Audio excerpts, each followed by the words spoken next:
Hey everyone, welcome back to the channel. Today I'll be getting into Wanchain, a little bit about the project and why I think he should be on your radar.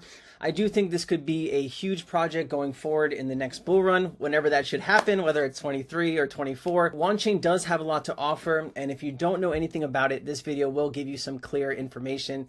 Let's get into the video, guys. All right, we are back with another video about projects that I think are in my top 20, projects that I think can be very huge and lucrative in the next bull cycle. Let me just pull up here coin market. Let me just pull up Wanchain. It's a bloodbath, guys. FTX, it's the gift on that keeps on giving in the market. So right now, Wanchain is trading at 14 cents. When it debuted way back in 2018 here, it started at $9 and it's been trading sideways for months, guys. This is not something I'm going to get into right now. I'm waiting for the market to either drop another 20-30% or maybe start to rebound, but I do think Wanchain is going to be trading sideways for a while, and so I am waiting to get into it. But let's talk a little bit about what Wanchain is, and we'll go from there, okay? Wanchain is both a sustainable layer 1 proof-of-stake blockchain and decentralized blockchain interoperability solution. The Wanchain layer 1 proof-of-stake blockchain is a full Ethereum-like environment that works with industry standards, Ethereum tools, dApps, and protocols. Wanchain uses a proof-of-stake consensus algorithm called Galaxy Consensus that leverages a variety of cryptographic schemes, including distributed secret sharing and threshold signatures, to improve random number generation and block production mechanisms.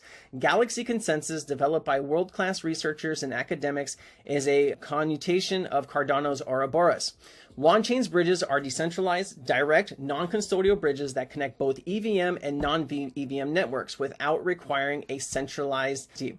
These bridges use a combination of secure multi-party communication and Shamir's secret sharing to secure cross-chain assets. Currently, more than 15 Layer 1 projects and Layer 2 networks are connected to Wanchain's wide area of network of blockchains. So here's the problem that they're trying to solve. Today's blockchains are trying to create something new, but many are simply repeating the mistakes of the past. Each blockchain, in some cases, a cluster of blockchains, exists as a siloed, isolated networks, and that doesn't feel connected to Web3 or the future.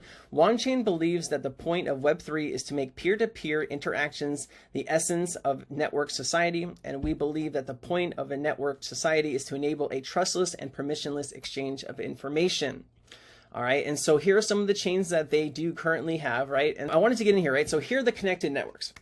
So the problem with these guys, and I know you've had this problem in the past if you've been in crypto, is you have a certain crypto, you need to move it to another chain. So what is the easiest way to do that? Some people send to exchanges, right, and pay fees. When you put in the thing and you trade on that exchange, you get paid fees. When you withdraw the crypto that you want, you're paying fees, right? And so with Wanchain here, you can actually open up the bridge here and you can switch between any of those different networks. And see, it's going to want to ask to connect my MetaMask, but see here, you're going to be able to select an asset that you want to change over and then the chain you want to send it to. And this is actually a pretty cool thing to do, right? There's not many solid teams working on interoperability right now. And I do think interoperability needs to be the key to connect all of these isolated silos, as they say in the white paper, right? Coin, ETH, Moonriver, Avalanche, Binance, XRP, Polkadot, ECO, Phantom, Litecoin, Poly, OKX, XTC, Wanchain, CLV, Moonbeam, and Arbitrum are what they have right now. And all of these, my favorite here, XTC, one of my other favorites, this is actually a huge deal, right?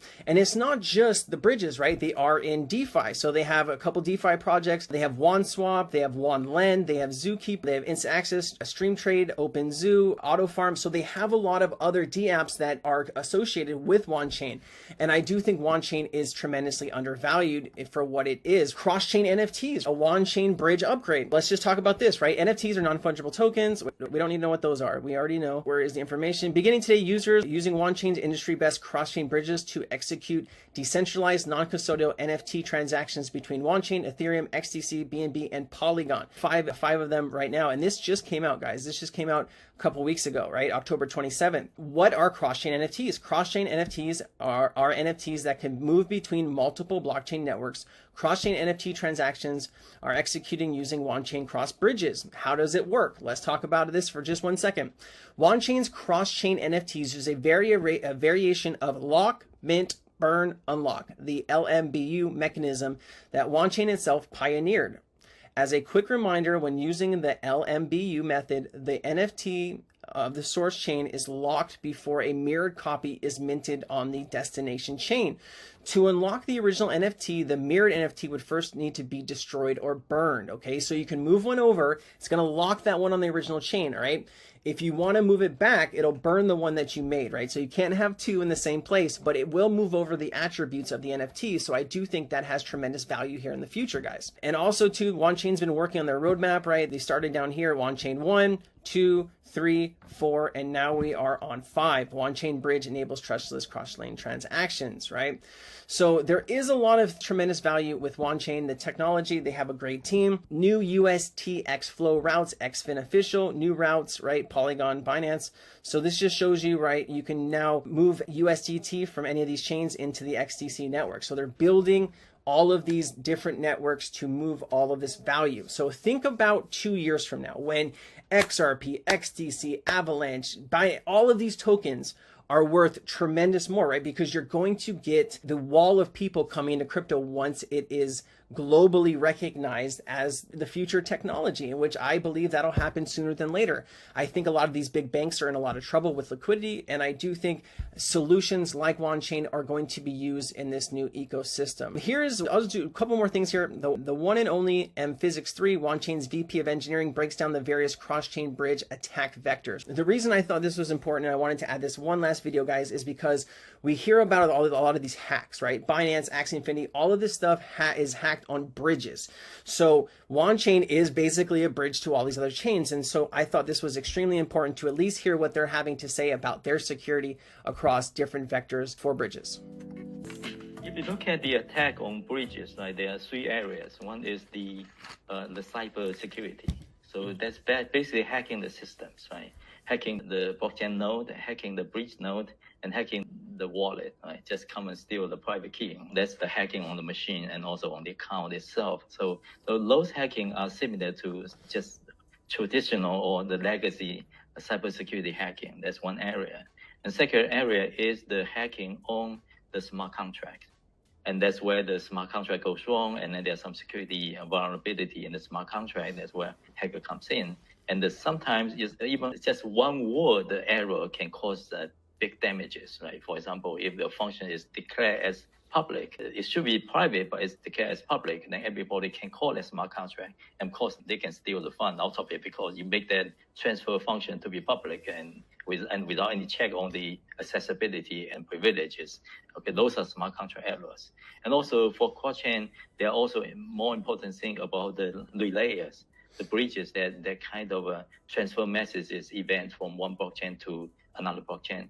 Those transfers should be secure, and those relayers and the bridge node should be secured. So that's another area. And also beyond that, there's also Web3 interfaces, other things like that also need to be secure. So guys, James here, he has a YouTube channel, and I just want to show you this. He did a great video with the head of Wanchain Crypto. And so I just wanted to point out his video because he did get into a 40-minute long video about Wanchain. It is right here. So Wanchain, Lini on Wanchain across border. This is a great video, just came out 7 days ago. I recommend you go check his channel out. He's been following Wanchain. He knows a lot more about it than I do, of course, but I just wanted to put this on your radar just in case you don't know about what's being built out right now in the crypto industry about bridges and connecting everything together. Hope you had an enjoyable time. Guys, leave a comment, like, subscribe. We are past 1,500 subscribers. I really love you for being here with me and learning and growing with me. I really do appreciate it. If I can be of any service, reach out on Twitter or on Discord. Thanks, guys. Bye.